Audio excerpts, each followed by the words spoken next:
Dawn breaks over the hills of Enugu. The markets of Onitsha roar to life.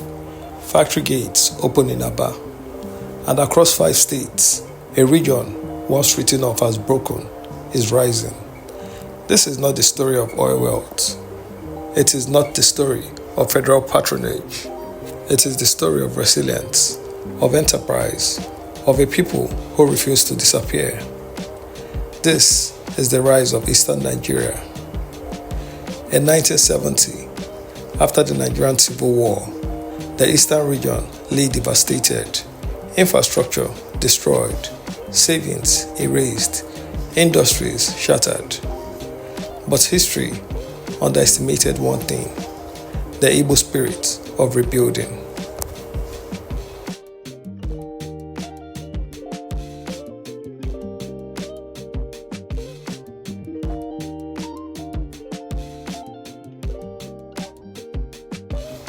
After the war ended in January 1970, millions returned home to nothing. The infamous 20-pound policy wiped out life savings.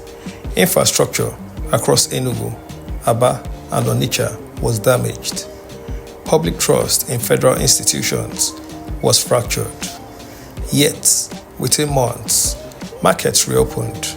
Within years, trade corridors revived. By the late 1970s, Eastern traders had re-established supply chains stretching from Lagos ports to northern markets. While others debated policy, the East rebuilt with hustle.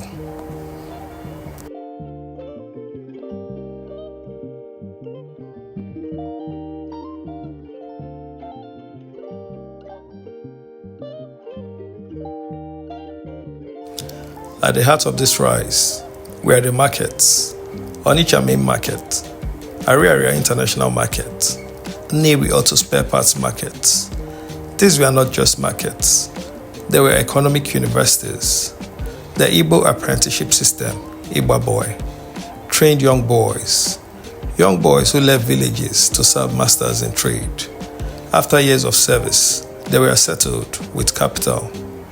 This created generational wealth rotation, rapid business replication, entrepreneurial independence. In Silicon Valley, they call it venture capital. In the East, they call it settlement. By the 1990s, Igbo traders dominated spare parts, electronics distribution, and import networks nationwide.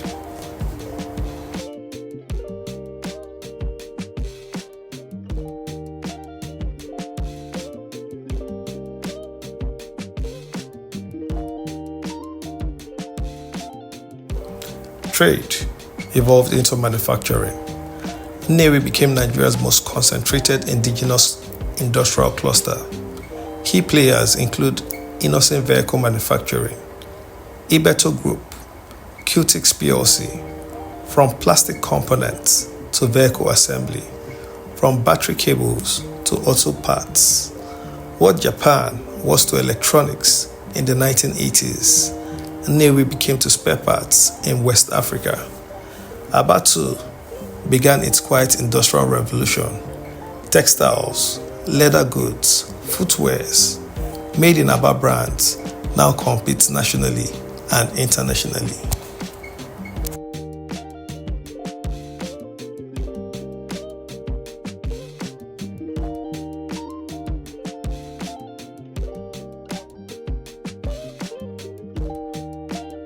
For decades, infrastructure lagged, but in recent years, state-led development has accelerated.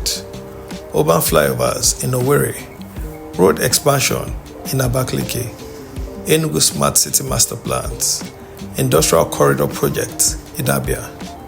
Governors across the region began competing, not politically, but developmentally.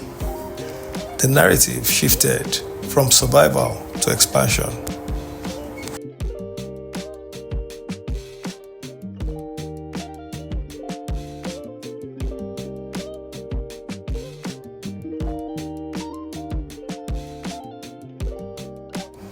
Institutions powering the rise: University of Nigeria, Nsukka, Nnamdi Azikiwe University, Federal University of Technology, Owerri. The East became Nigeria's exporter of professionals, doctors to the UK, engineers to Canada, tech founders to the US. Remittances now build mansions, hospitals, schools, startups. Oil flows from the Niger Delta, but intellect flows from the East.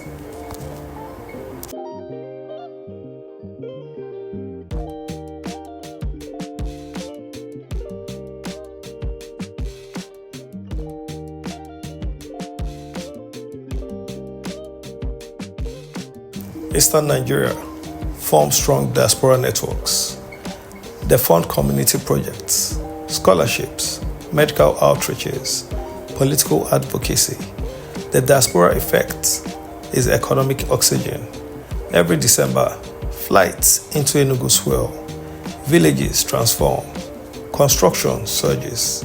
The airport becomes a bridge between continents.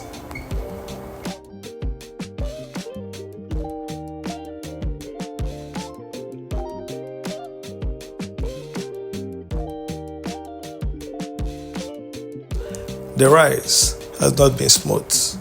Security tensions, sit-at-home disruptions, political grievances, investor caution.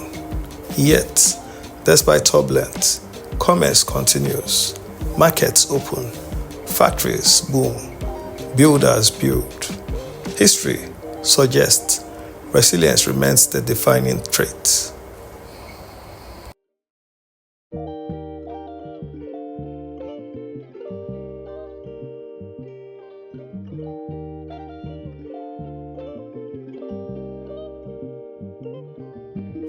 From war ruins to trading empires to industrial ambition, Eastern Nigeria rises, not through noise, but through work. Not through complaints, but through construction. The question is no longer whether the East will rise. The question now is how high. If you believe in documenting Africa's transformation, subscribe to 1010 Media, because the story of Nigeria is still being written.